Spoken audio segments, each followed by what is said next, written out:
Hello, everyone. Welcome. My name is Lauren Atkins. If you were not at the previous live stream, welcome to the 8th annual NYC Web Fest. We are about to go live with Joanna Pickering, who's an actress, a moderator, and a festival friend, an award-winning writer, and a nominated contestant here at Web Fest as well, and a former jury member. I'm going to bring Joanna in right now. Hello, darling. How are you? Thank you for that lovely introduction. Thank you for doing this. Yes. Joanna is in a whole other time zone, so we appreciate her taking the time out to do this and doing her research. I'm also going to bring in Paul Hamm. Hi, Paul. Hey there, hey everybody. So Paul is here with Endavo Media. They are a supporting sponsor this year, and our festival is being hosted on the site. I feel like a little bit of a member of the Endavo family because they were involved with WebFest in 2018. So it's kind of nice that we're all together here. But Joanna, I will leave you to it and have a great discussion. I know the filmmakers will have questions. And Joanna, I will feed in through the private chat with the questions that the filmmakers have, okay? Yes, that would be great, or text, whichever. Or text you. Okay, no problem. Thank you, guys. Thanks for having us, Lauren. Thank you, Lauren. Thank you. Paul, hello. Hello, Joanna. Where are you? Greetings in France. I'm in Atlanta, so we're a few hours apart. Yeah, we've got the dark going on here and the light where you are. Yeah, I still have the sun outside. Yeah, we met in 2018. I think that was when I hosted the awards and we connected. So it's really nice to get to speak to you once more. I obviously know. Well. It seems like a long time ago since 2018. A lot has happened. Yeah, a lot has happened, but we're still smiling, so it's all good. We are. So I obviously knew about your company from being sponsored with being one of the sponsors of the festival and this year. But I enjoyed, really looking into it because I'll be totally honest, this is not an area that I'm very familiar with. So I'm excited to speak to you. And I found the official blurb, which I'll just read. Endavo is the ultimate video distribution automation platform providing multi-channel network services to communities looking for new opportunities to showcase their creators, brands, and change makers. So I read that and I was like, wow, that's awesome. So, is that a techie sentence or what? Well, that's what I wanted to ask you. Can you tell us in your words what that actually means and about your company, and also how you started your company and the journey that you've been on to arrive at this point? Yeah, absolutely, and thank you for that. So I'll probably let me start the story, sort of from the beginning because it helps sort of, paint the picture of how we got to where we are today. Yeah. But we really started as and I actually came into the company as a principal investor. I used to be an investment banker, investor, had a hedge fund, all that stuff. Changed careers once I jumped into Endavo in the operating role, and we were really a somewhat boring communications provider. We did like dial tone and internet services and TV services as a small cable company. Which year was this? I'm sorry? Which year was this? This you see I don't know if the camera's picking up the gray, but that's not a filter. That's for real. So I'm still in lockdown chaos. It's fine. So this was like in 2005 and 6. So we're going back about a little more than 15 years. And and we were out in Salt Lake City, Utah. I ended up moving the company to Atlanta, and some funny things happened along the way. If you go back that far, namely YouTube. All right, YouTube came along. And of course, Google bought them. And then Netflix came along and began migrating from their DVD business to digital. So many cool things were starting to happen, with video. And we, recognizing that, we said, let's really step back and reinvent this company. And, seeing what's, how content was already being disrupted, especially content distribution and how we watch TV was being disrupted by these big players. So we said, listen, let's just start. Sorry, go on. I was just going to say we focused, focused the company on video. And so we worked with, some big media companies, big service providers. We were much more sort of project based for many years. And then, fast forward to a few years ago, obviously the streaming and OTT space has grown up in that, immensely since that time, with all the things that, we all know about, and we'll talk about a little bit. But we really started focusing on the creator and saying, wow, not only has TV been disrupted, but now content creation is being disrupted. So many facets of, let's call it the business, from distribution to consumption to creation to where we're watching. Kids are watching, and millennials and the Gen Z. And so we really have, focused on being sort of ahead of that curve and being part of that whole curve in this whole new, ecosystem that we call OTT. Yeah, I mean, it's incredible, the change, just hearing you talk actually and mentioning this time before YouTube and before Netflix. It just seems that they've been around for so long, and it's such a part of our life now. And it really hasn't been that long at all. And then you throw in Facebook and TikTok and Instagram and all those. It has been less than 10 years for all that stuff. And look how far it's come. Yeah, you mentioned when you were speaking OTT, and I did Google that because I wasn't sure, and I got that it's over the top, but that didn't really tell me much either. So can you just talk me through what that is, just so we all understand? Sure. And the funny thing is, we know for a fact, a lot of people are Googling OTT because we do a lot of course, search optimization and paid search. And most of the traffic that comes to our website are people that actually go out and search the term OTT. Like, what is this thing? Okay, interesting. Yeah. So it's amazing. So thousands of people a day. But so OTT obviously means over the top, and it's a super technology term that I never thought would sort of catch, and stick around. The technical definition of it is delivering a video service over the top of somebody else's of the cable company's network, right? So Netflix. Anytime I talk about OTT, I always start with Netflix, right? Okay. Because they really changed the game. It was the first time certainly in mass, where people began paying for a service that was completely delivered online, right? And not, part of a cable bundle or like HBO or whatever. That's in essence, that's what OTT means. Now, of course, the definition has been broadened entirely because of companies like Roku and Apple TV and Fire TV and smartphones and smart TVs that OTT has really broadened as an industry. They're expecting it to be. They're calling for it by 2027 it's going to be $1 trillion industry. Right? Wow. Crazy. So a lot of money being made there, and it's exciting, and that's kind of where we play in helping creators, networks, communities take advantage of this new industry. And that's amazing, because it's obviously such an important thing, and as you said, it happens so quickly. And in terms of creators, we always, I'm a creator myself, so the main thing is I try to get a production made, getting finance, but then you go into the next problem of distribution. No creator wants to make something and not have a platform. So I was very interested to see. I was very interested to see on your Instagram that obviously you're saying that you empower creators and you give them the tools to grow. So do you want to talk a little bit, I'm dying to know, what are those tools and how can it help me grow? Yeah, and I love to use this analogy of a food maker and food trucks, right? So you're a content creator, right? Let's say you make tacos and you make the best taco right there. And you make those inside somebody else's food truck, right? And they sell them, and maybe you get paid, or you get paid a part of it or whatever. That's essentially what YouTube and Instagram and those are, right? You're making your tacos in their food truck, and they're marketing their food truck. Eventually, right, if you're good and you're a great taco maker and you've got passion for it, and other people have passion for it too, you probably want to go out and buy your own and start your own food truck, right? That's what OTT is for creators in our world. And so what that means is, you're creating, so many creators are creating content on social. So many, filmmakers are making, films and going through, let's say the film festival circuit like this. Obviously the dream is to get picked up maybe by Netflix or whatever, but that's, it's very few, and even fewer still every year, because Netflix is really. I think that's quite a big leap, from an independent. It's a giant leap. And Netflix, it's a dream, but I feel that it's another step you have to go. And I want to we'll come onto that later, but I feel that's where you cater to just sort of carry creators onto the next level.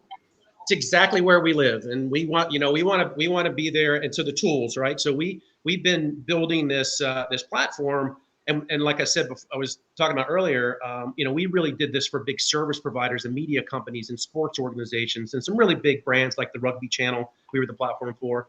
So we've taken all of that power and all these features and tools and rolled it into a self-service sort of platform that any creator can use and have all that power at their fingertips at any point. So what that means is, we provide an entire platform where you can upload all your content, whether it's, documentaries, movies, library, whatever it is, you can upload that. And then you can sort of package it up with service, like you want to do a subscription plan like Netflix, or you want to sell, rentals like Amazon does, or whatever. You want to take donations. So, all those tools, all those things kind of come together in a single platform that says, listen, if you want to start monetizing your content, going direct to consumer, building your brand, taking control of your audience and your data and your monetization and all that, where you don't do so much on YouTube, right? That's where we come in, and we provide everything that you need to be able to to basically launch your own food truck. And you're working with the creators individually? So for each creator, you might design them a different marketing plan or strategy?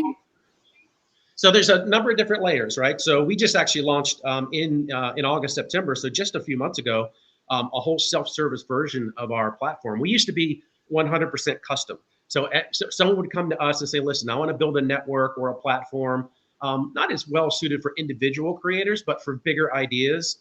Like, Binge Networks, which is on our platform, Thea, which is Atlanta's creator platform, is on our platform. We have our own brand called Footprint Network. So a lot of different ideas of people who wanted to aggregate content and then create their own version of like a Netflix or a Hulu or whatever. And so we've been doing that for years, but we just recently took all that power and put it into a platform where any creator can come in and start their channel and just start building the business, right? You don't have to go all in at first and have a Roku channel, an Apple TV channel, and all of it. But we evolve. We can evolve you. So we put you on a path. So to answer your question, in some cases we work more closely with our clients if they want more custom environments, custom apps, and custom features. But we also have our self-service version that you can jump in right now, get all that power, and just go. I hope the creator.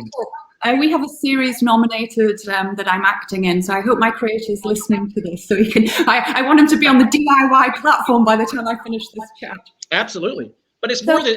But the interesting thing about the business and about this industry, it's a big industry. It's growing. There's all these new distribution channels that are happening, and it used to be, I want to get picked up by traditional film or traditional theaters or the film circuit or TV, and then of course Netflix came and Amazon and all those. But there's all these new platforms and networks that are out there looking for content. Pluto TV, if you ever heard of them, Zumo, Tubi, Philo. I mean, the list just goes on. And so we're not only a DIY platform, but we're also hooking into all those different outlets to provide a distribution strategy for creators. And that's really good. So they're not your competitors. You're actually bringing them in and providing all these avenues to the creator. Because for me, it's very overwhelming. This is incredible. 100%. And so, you may even think when you listen to me talk, you may think that I'm anti-YouTube. I am absolutely not. We're actually integrated with YouTube. You can manage your YouTube channel from our platform as a single place to manage all that, and Vimeo, and Facebook, and Twitter, and all. We're integrated with all of those, so you can distribute from our platform. So they're absolutely, it's almost like co-opetition, right? Wow, yeah, so that's incredibly powerful. That's great to know. Thanks for explaining that. As a creator, it is genuinely overwhelming, and that was really wonderful to hear. I know that some of your tweets recently have also been interesting in touching on what you're saying, that you're sort of a world between YouTube and Netflix. So I think we have talked about it, but just a little bit, explain more what's happening in that world and why it's an advantage to an artist to, like you said, from this festival. I don't think you're going to get picked up by Netflix, but there's like a middle ground, and it seems you're filling that gap. And how's that an advantage to us creators? Well, that's exactly where we want to live, right? We want to live in between YouTube and Netflix, and that's the big world that that we're talking about here. That $1 trillion industry that Netflix is actually part of. So obviously they're a big part of that number. People watching the big platforms. But there's so many other opportunities and gates and doors that are opening as a result of this ecosystem, this world that's developing between YouTube and Netflix. And we want to be, we tie into both, but we want to be there to say, listen, if you want to, go completely on your own and you have enough content that you're passionate about, that, you know, other people are passionate about and that you could monetize and they would be willing to pay for, then you could, and you have enough content, you know, to sort of build it out, then you could have a completely, you know, your own complete, you know, food truck, and then go, you know, and you know, start selling subscriptions just like Netflix did. But there's all this other stuff in between, all these other distribution channels. We're building up our own. This will be a big focus next year. Building up our own distribution channels. We have partner networks like Binge Networks, if you've ever heard of them. You know, Pluto TV and Zumo, like I mentioned before. We're building up our own owned and operated networks where creators can come in and start to build distribution until they are ready to start selling it on their own, and they can monetize along the way. And there's just, I mean, we could talk for hours just about all the variations of like business models that you know, exist now and are still in, you know, developing. And I mean, we don't have to get started on like the metaverse that everyone's talking about and this like virtual worlds, and like we want to be tied into all that stuff, and it's all creating new opportunities for creators. That's interesting, because one of my questions that I was probably going to come to later, but while we're discussing it, it's obviously what's on the horizon and what's next. That's really interesting, you mentioning all those things. I mean, it's just such a vast world, and you know, where do you see the company in the next sort of 5 years? Well, there's a couple interesting things happening. So number one, we will, you know, we want to continue to be on the forefront of the creator economy, they call it now. And like, and creators obviously much more than just video content and filmmakers. There's, you know, lots of different versions of a creator, right? You know, a cook is a creator. But you know, the creator economy, if you sort of watch Wall Street and CNBC, you know, if you want to get bored with that, it's interesting how all these platforms are evolving to sort of perpetuate the creator economy, and that's where we want to live. So we'll continue to develop into that. One big sort of transaction / partnership that we're working on now that hit some speed bumps during the COVID crisis due to, you know, a number of reasons, is that we're actually aligning ourselves and partnering up with a studio here in Atlanta. And the vision there over the next couple of years is to really build out an entire creator ecosystem, including the production side, and providing not just tools for distribution, which is what we do, but the studio also wants to be a next generation studio where they're providing you know, incubators and all the like, actual tools for production, where creators can come in and use that platform to produce, and then, you know, seamlessly, you know, through us, learn to distribute.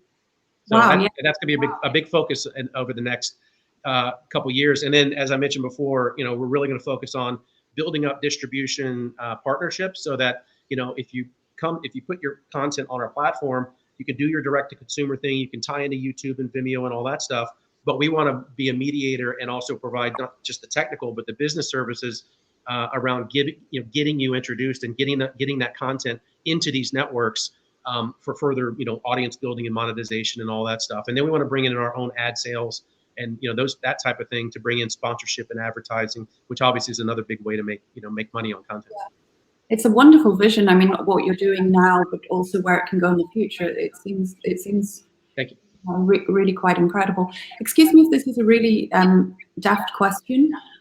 So when a creator is on your site, they've chosen it, or do you have like a submission process where you're picking the creatives you want on your platform, or is it more like they come and subscribe with you and it's an open free platform for them to do that?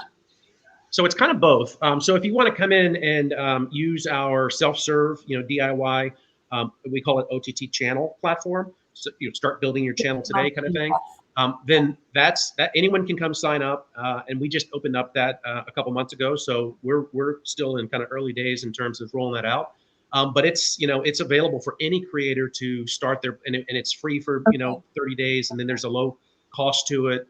And you keep, you know, you're going to keep a lot more of your revenue there than you are on, you know, like YouTube and some of the others. But then we also have our own and partner networks that are looking for content, and that of course is, you know, more of a selective process where, you know, we'll look at, you know, content and then pull it into the appropriate networks if we select it. So it's a little bit of both. It's amazing that you have both, actually, and I presume that if people sign up to the sort of DIY, you've obviously got an eye on them as well for then pulling them to partnership on the as well with another Well, yeah, you can imagine what that it does to our business. It just opens up the pipeline of potential content, right, for distribution. If we're providing this other mechanism for, for for creators to onboard and start building their channel. So it's a great pipeline for us. So we think it's a mutual benefit, right? We're giving you the tools to go out and start to build your channel and showcase and even start making money on day one. But then it also represents a pipeline of content for our own networks and our partner networks for sure. Wow. You mentioned just in your, well, we were chatting a few moments ago about the pandemic. I'm curious how the pandemic's impacted your business, because obviously we've all been so affected by the pandemic. But the one thing, obviously, me being an actress and creator, I'm actually a playwright. So that just ended immediately. And I went to the West Coast to start writing for screen. And the one thing that the people were still working was sort of TV. And I guess streaming in a way was just the one thing that everyone was doing in the pandemic, was on these sites streaming content. So do you want to just talk about how it's the last year and a half has changed or improved, or how the pandemic? It's a great question. It's a great question, and it actually opens up another couple of topics that we hadn't covered yet, which is sort of live events and live, which of course we're doing it here with Lauren and New York City Web Fest. So clearly streaming benefited the business, the industry benefited. This is sort of the silver lining behind a very bad thing, which was the pandemic. But last year we really focused hard on our live platform and our virtual live platform. So we set out, because festivals were canceled, of course, and every event was canceled, as concerts and everything else. And so that gave us the sort of reason to really focus there for a little while on the development side, and we've incorporated all this into this new OTT channel. So the ability to do live is a pretty significant advantage we think that we have over some of the other platforms, where you can come in and immediately do, like, if you want to do a live performance or whatever, a live event, you can set that up on our platform and start monetizing on it like immediately. But we even built a virtual live platform where you can program it almost like a TV channel, where you can drop in pre-recorded content. So you drop in all your movies, let's say, and then you have live slots, and then slates and marketing and all this other stuff. So you can really start to build like an actual event or an actual linear channel. And then we said, okay, well, obviously, it's got to be it's live, so we got to start talking interactive. And so we integrated with Zoom, we integrated with Shopify. We have live chat and polls and trivia and all these different things that create a more interactive experience with alongside the live. And all of that is available even from our most basic sort of starter channel. So that was a big area of focus. But for sure, the business from the pandemic that you went into that area because of the pandemic specifically. We were already doing it, but it just really caused us to really focus on it and say we can do it better. And we've done some really cool things. Like I don't know if you recall the movie The Conjuring, right? So we did just this past Halloween, so a week or two ago, we did a 3-day event, or hosted a 3-day event with The Dark Zone, which is a production company out in California. At the original Conjuring house up in Massachusetts, which is where that was the basis of the story in the film, and it was really cool. They put webcams everywhere. It was a 3-day event, and we had a couple thousand people on that were watching all the webcams, looking for paranormal activity. They had a main produce feed where they were doing interviews of the original family and paranormal experts and all this stuff. We've done like 5 of those with this group now over the last year and a half, and it's just super cool to see such a creative idea come to life because of the power of streaming and being able to do that cost effectively, which is what streaming basically enabled that to do. So I love seeing stuff like that. That kind of makes my day. It's great having this conversation with you, and I hope I'm sorry it's not an area that I'm so familiar with, which is why it's been wonderful chatting. So, for example, I'm a playwright, and my plays were actually published in the summer, and obviously they're now available to license, which is for a theatre, and it's still very slow. And actually, it's Next Stage Press. They contacted me just a few days ago and saying, "Hey, would you be interested in having a streaming license?" So I guess that's where you would come in, that you could actually put on a play or something and stream it. Is that what they meant? Could be, but yeah, absolutely. From our standpoint, anybody can, stream anything, and not just, actual live, but, like I said, virtual live. So you can, like they do on, of course, when you watch a TV channel, most of that, other than news and sports, most of that is pre-recorded and sort of, programmed in advance. And we've got that capability to basically have your own sort of virtual TV channel or just stream, a single event. Wow, so you really are doing everything. So tell me, obviously this sounds like a lot of work. You're connected with everyone, working with everyone. You're doing all. Tell me what a normal day at work for you is like. I mean, crazy. Right? Yeah, no, I'm sensing it's like. No, it's pretty crazy, but that's an interesting question. So there's the sort of nuts and bolts and grind of running a company. So there's that and operating and all that stuff. But the best part of my normal day is talking to creators, and that's what I like about my job now versus what we used to do, really working with service providers. It was much more sort of under the hood, technology and all that, and that's fun too. And we do that every day, and I'm right up in front on the product side too. But what really jazzes me is talking to creators and creative and these ideas entrepreneurs who are saying, wow, here's a niche, like the paranormal thing, or a Latinx network, or whatever, right? And I get to hear these ideas all the time, and then we get to bring them to life. So I'm involved in at least at some level in all aspects of that. So it's really cool to see good ideas come to life, great content, get in front of people and successfully monetized. Like this Conjuring event as an example. Since we, they had a great weekend financially and otherwise, and that's really, really cool to see. And you aren't able to do that in sort of the traditional ways, right? In the traditional supply chain, but you can in this new sort of OTT streaming space. And so that's my normal day is telling our story and hearing other stories about creators coming up with new ideas and seeing a lot of great content all the time. Yeah, and it's really important because obviously what's happened, as well as, we've been through the pandemic in the last 2 years, but what's also happened, and, about time, is all these movements to make sure we have inclusivity and representing diversity on screen. Totally. And that's obviously from what you've just told me about your day. You obviously have the power to connect or give an opportunity to voices that maybe don't get heard as much. So if you've got a DIY platform that people can arrive on, you're taking away the gatekeepers. So you're sort of, people that aren't represented as well as they should be. And I'm glad that we are now trying to fix that. We've got a long way to go. A platform like yourself would be amazing for making sure everyone gets a fair chance to be on and to be distributed. Yeah, and it's my favorite long, ridiculously long word, which is disintermediation. Which is, being able to just go directly, disintermediation, taking out the middleman, taking out the gatekeepers, like you said. That's, that, and the other word that goes with that is democratization, right? It allow, in this new OTT world, if you make good content that you're passionate about, and you think or know other people are passionate about it too, this new space just completely lowers the barriers. But to that point, specifically on inclusivity and really looking into these different groups and genre, et cetera. The studio relationship that I alluded to is with Ozzy Aru, and it's been announced and all that. Aru Brothers Studios here in Atlanta. He used to be the president of Tyler Perry Studios for 10 years. He left a couple years back and then bought Tyler Perry's original studio campus here in Atlanta, which is where our offices are.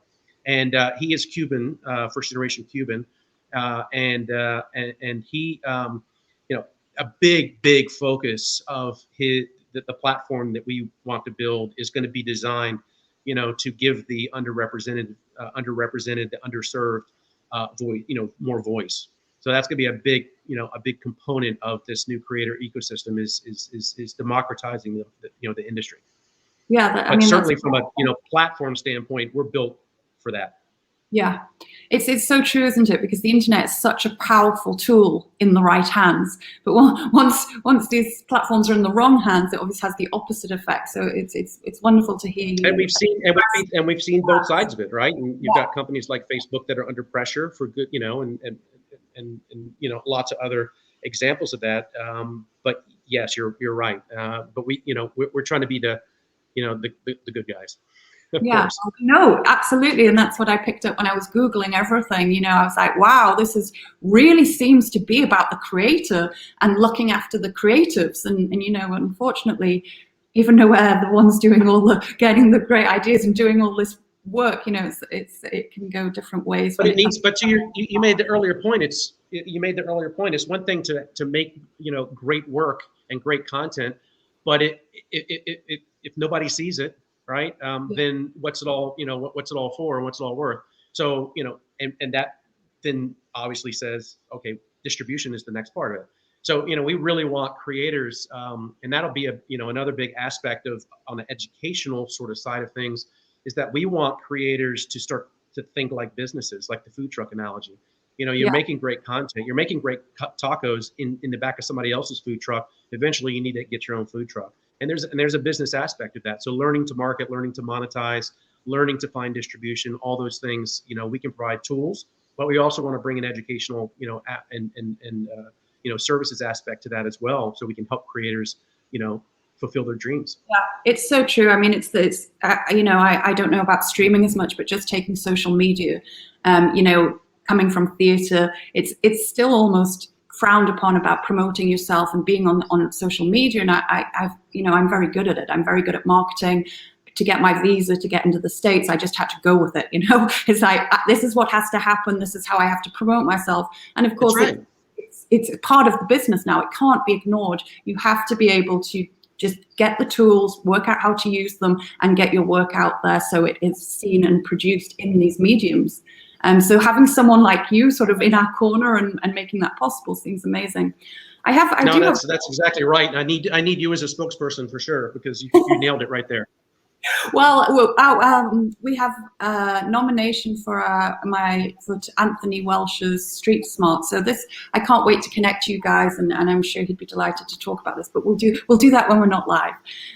Perfect. I did have a question. Just talking from you, I've come. I'm a creator. We've talked a lot about creators, but you were telling me about your day, and it's sort of like, tell me a bit about the employers in your company. Are how many people are working? What if someone wants to work for your company and be your role? It's the opportunity. Yeah, another great question. We have historically been a very sort of product development, software development centric company, and today that's still organization, that's still the case. Most of my employees are my dev team and product team, and so we're always building the product. But of course, we have sales and marketing and client success. Have a client success team to really get in there and help. Especially our bigger clients that are trying to build, something larger, and maybe they're also aggregating content creators from, and building these networks. And we have multiple examples of that, but we've got a team that sort of helps them along in terms of organizing and packaging content, building apps, and I've got my own app developers. I've got my own sort of back-end platform developers. And then of course all the support around it. But we are going to begin building the organization, particularly in light of sort of where we're going with the studio, where we're going with building out, more focus more on distribution and things like ad sales and those kind of components. So we will be looking to expand over the next year or two, for sure. It sounds really exciting. I've really enjoyed doing this. Actually, I usually speak to more of Thank you. Side, so I've actually learned a lot. I'm going to take some Q&A in a moment, but if there's anything, was there anything that we haven't discussed that you'd like us to discuss, or anything you want to share before I open it up to the audience? No, I would just say that any creator, large or small, and we have relationships with the full spectrum of very large networks and individual creators. But I would encourage any creator who does have content that they consider to be premium and they're passionate about, and you can contact us. You can go to our site, endavomedia.com, or endavo.com will get you there as well, and you can sign up for free and try it. We're there to help you and talk to you, and we'd love to hear about your any creator's dreams at any point, and then help you realize those. So that's really probably the punchline for us, is that I love to hear the story. So if you want to tell your story, I'm all ears. And that, you know what, that really came across in our talk from the beginning. You know, so bravo to you for really looking out for creators. It was really lovely to hear. Thank you. Okay, I have our first.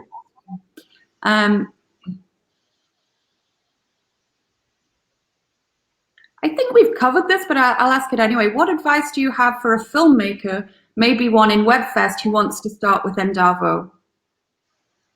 Yeah, I would say get in touch with, if it's a filmmaker, let's say you have a film or, a few films.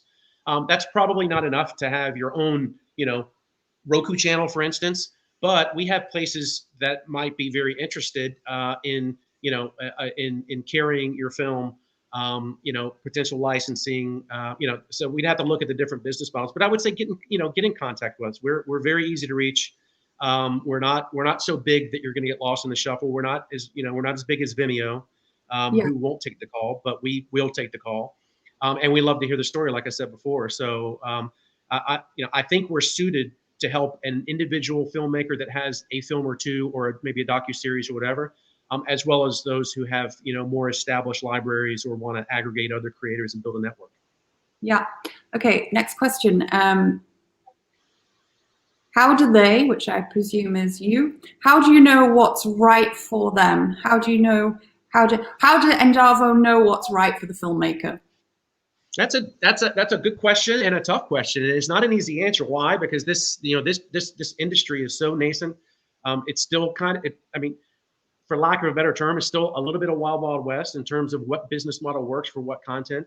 It really depends on, the type of content that you have. Is it, is it a show that you're continuously adding, new content to it? And so therefore maybe a subscription, model might work for you, and you're bringing in new content all the time.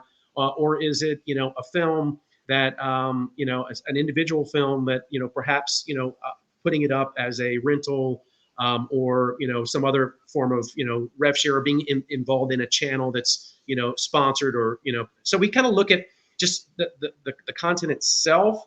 What's the potential audience? What's the format? Is it just a single, or a fixed sort of piece of content, or is it maybe a show that you're going to continue to add to? There's a lot of different variables that we kind of look at, and we say, but the best, probably the punchline is, there is no magic pill necessarily. It's a new market, it's a brand new market, and the platform allows you to test a lot of different things. So perhaps it's a, it's content for cause, for instance, and maybe it's best like Patreon to be like donation based. We can do that. So it's really just kind of looking at the content itself, the potential audience, and what sort of business model might work best, and give it a shot. Yeah, and I like that. Again, it's working with the creative, working with their project, and finding out what's working for them, and not assuming that the same is for everyone. Which is one thing we found out for sure in this business, being in it for a decade or more, is that there is no cookie cutter answer. Yeah. I want to ask you actually. That's awesome though too. That's the opportunity. What was your training? So you mentioned that you were an investment banker. Were you at university before that, or how did you get into investment banking? Oh my! I kind of stumbled in it with some buddies years ago as got into the stock market. Became a broker, then moved to investment banking, moved up to Atlanta. That's what brought me to Atlanta. Started my own hedge fund with a very small hedge fund with a couple partners. This actually ended up being our last round before we closed off the fund. And then, this company came into tough times. It was public. I came in to sort of take over and reorganize the company, kind of, and that was when the start of the story here, going full circle, that, we saw what was happening with YouTube and video and all that, and really made a conscious, decision to reinvent this company. And so that's how that all kind of came around. I got that just from when you were talking about variables and different models. I actually studied pure mathematics, and when I graduated, the jobs I was being offered was for banking, and I went into theatre and creativity. So I was just suddenly curious. You never know what twists and curves the world's going to take you, right? Okay, another question. Are you working with a show that has a pilot and plans for developing a series? Or do they want a full series? Okay, so Either. yeah, so you work with a pilot, or you're looking for you do either or. I mean, from what I've gathered, Yeah, it doesn't matter. It doesn't necessarily matter, right? But we don't pilot like TV does, right? Where you sort of pilot and then decide, because we're not. That's really not the model. But if you, I think the beauty of this, the easiest way to answer that question, the beauty of this industry is that whether you have only a pilot and you're trying to get that financed, perhaps in that case, we can provide some distribution to start to get some eyeballs and audience around it, which might help perpetuate your ability to sort of finance the show, et cetera. But if you have an entire series in the can, season 1, season 2, whatever it is, then, that just means you're further along. And then, we can help find you, distribution or, go direct to consumer and, and sell access to the series. Okay, great. And talk a little bit about the appeal to festivals. You've hosted several festivals, you're sponsoring, this one. Just maybe, I'm not quite sure what the question is. It's just they'd like you to talk about the appeal to festivals. So the interesting thing, so we've been, I've been kind of pitching, if you will, and talking to festivals for a while. And, we, as Lauren mentioned earlier, we sponsored NYC Web Fest back in 2018. That's when we met as well, Joanna. But I think festivals are a really interesting use case. And, because number one, a lot of festivals are very small and local, right? Even though they're global in their sort of perspective, and they bring in, like this one, like NYC Web Fest brings in creators from all over the world. It's still a local event, right? Yeah. Largely, which is why because it's at, perhaps until COVID hit, right? And so all these festivals were kind of very localized, if you will, and the sponsors were kind of local, and that's how they sort of supported the festival, local sponsors. But this new streaming world just opens up the floodgates potentially of what a web fest, who a web fest can reach. And so I think the pandemic, turned, especially for film festivals, turned streaming and virtualizing the festival from a nice to have to a must have. So because everyone had to do it if they're going to do the festival, it has to be virtual.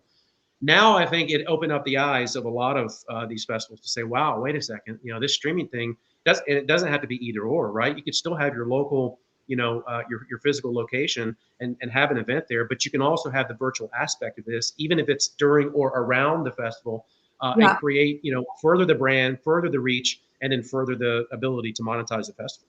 Yeah. And that's good for the creators and everybody, right? Yeah, no, it's so true. Some of the sort of upside of the pandemic is that we were putting out, as we've mentioned several times now, about we need our work, we want our work to be seen.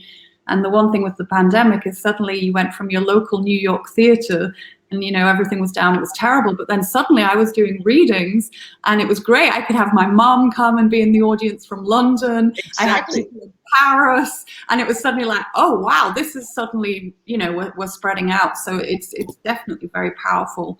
Bringing and you did talk about the live events. What upcoming live online live events have you got coming up? Well, we've got, there's a whole slate. Like this weekend, we've got, of course, this one, NYC Web Fest. We also work with this political women's organization called Crew up in New York, and they're doing these online live classes that we do every weekend. And women who want to, particularly women of color who want to get into politics, this nonprofit organization specifically caters to them. It's educational, it's inspirational, it's all those things. So they had like a Veterans Day event last night. They have like a sort of they call it a house party, but it's all virtual tonight. They do the class they have a you can actually go to their linear channel. We stream their channel 24/7 live, and they pipe that into us. It's called crewwomen.tv. Okay. CREW, Crew. That sounds amazing. Civically re-engaged women. That's what. Yeah, no, that sounds very powerful, impacting work. Is there any shows you have screening at the moment that are your particular favorites that we should be watching out for, or is that being biased? You mean here? We'll check them all out. Yeah. Okay. I try to be. I try to be the platform. Yeah. No. Great. Is there a cost to Endavo? Cost to creators? Yeah. So so we as I mentioned earlier, we historically have been, much bigger custom projects, which of course means, much more money, and which we still have that. We build more enterprise, kind of OTT projects for people, for large organizations. But our new DIY is it's free for 30 days, and then it's a couple $100 a month to use all of it from there. So we've significantly lowered the barrier of entry. You immediately get your own OTT channel website, all the tools, go live, do subscriptions, do your VOD, do all of it. And it's we're currently asking $199 a month to do that. Okay, great. I have one more question coming in, but it's oh yes, here it is. What advice do you have for marketing projects? For marketing? Yeah, I guess they. I'm sorry if you're listening. Well, you will be listening. I guess they mean for. I mean, I guess the advice is come on the platform. But yeah, the question is for films on platform. What advice for marketing those?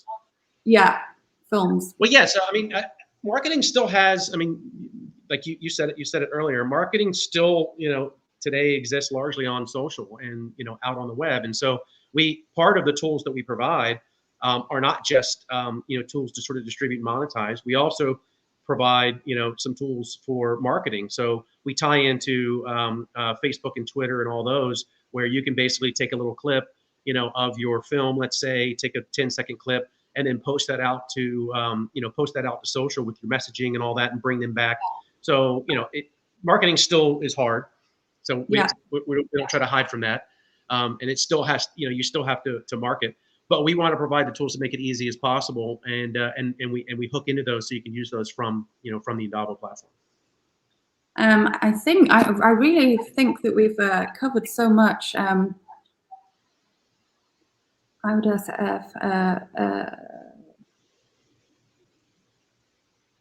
yeah. I'm reading these questions, but I think we've answered it. I mean, I have a very wonderful vision of how I can get work out now streaming with you, and that's been very powerful on so many different mediums. With the live events. Apparently the sun is shining on me at the moment, so like literally. It's pitch black here. Pitch black. It's what time is it? It's coming up to 10 to 10. I don't know if there's anything you would like to share with us that you feel that we haven't covered. I'll just check once more if we have any more questions. If anyone wants to ask Paul a final question, now is your chance. Otherwise, it's probably wine o'clock my time. Yes. Say that it's daylight. It might be getting close to 1 o'clock for me too. But no, I would say my closing sort of statement would be that we love storytelling. We think that this new industry perpetuates storytelling, and good stories can be told in a lot of different ways, and can be value can be extracted out of those stories in a lot of different ways. And we kind of want to be there. We want to hear the stories. We want to help distribute the stories, and help turn those stories into real businesses that that make money, which at the end of the day we all need to do. So we love that, and we want to be a force in the industry to perpetuate storytelling and give everybody a voice. And that's absolutely beautiful, because me coming from it as the writer, the power in storytelling, what we put up on a screen, whether it's second screen, really does impact society, as we've seen. So thank you for all the work you're doing for creatives, for just making sure that people are seeing these stories and picking stories that we want to have, and giving them an opportunity to shine. So I've really enjoyed speaking with you, Paul. Yes, thank you, Joanna. Hi guys, thank you so much. Thank you. Thank you very much, Paul. Thank you so much as well for doing this. Listening. Thank you to our audience and for the lovely questions. I'm sure Paul will make sure we have the details of his website and where you can contact him. I'm sure he'll take more questions, and if any creators want to contact with him and get on his platform, we need to go and do that. Yes. More than happy to talk to anybody. Absolutely. Yes, for sure. And I have to say, just being involved with NYC Web Fest, like Endavo does care. You know what I mean? Like they have a team that works with you, and they want everything to go well. And that's from Paul downwards. Like everyone's just been really great to work with. in terms of putting this together and the attention to detail. So I really, I appreciate that. And I think that what's so interesting about what you say, Paul, about sort of creating these miniature businesses for creators, that is one of those things that web series kind of did. Whereas before it used to be, you just relied on your acting agent to send you out an audition and they put you in a magazine, or you know what I mean? Whereas when social media came out and I saw this grow as my festival grew, that people kind of almost became their own marketing people themselves. So now having a team to work with by having a project on Endavo, I think is amazing. I think it's really cool what you guys are doing, because you're going to forget. I mean, as a business, forgotten about as if you a go to business, we Netflix. put ourselves on the same side of the table. Right. Yeah, for sure. And I definitely feel that. And thank you for your generosity of time as well. And Joanna, thank you for wine o'clocking, but not yet in France. How did you two connect? How did you, because it was 2018? Yes, we met. Paul, were you at that OTT event or did you guys sponsor it? I don't remember. I met Frank and Robin in New York at an OTT event that I spoke at about NYC Web Fest. The OTT Executive Summit. Yes, which is coming up, I think. We sponsored that. It's coming up next week, all virtual, of course. Unfortunately, not on the Endavo platform, this one, but I've known Brian Mahoney for years, and yes, we're sponsoring that as well. Yeah. Oh, okay. So that's how we connected, through an event. Yeah, well, I hope we've got so many events coming up over the next few days. I know I'm speaking on a panel. Is it tomorrow? Or the actors and directors panel? We've got the screening to come to. It's just the first day. So congratulations on a great day, Lauren. Thank you for having me. Thank you so much. Thank you for talking to us. And being so open and all that work you're doing, and I really enjoyed this. Yeah, thank you. Thank you so much, guys. Thank you. Have a good one. See you soon. Bye-bye. Bye.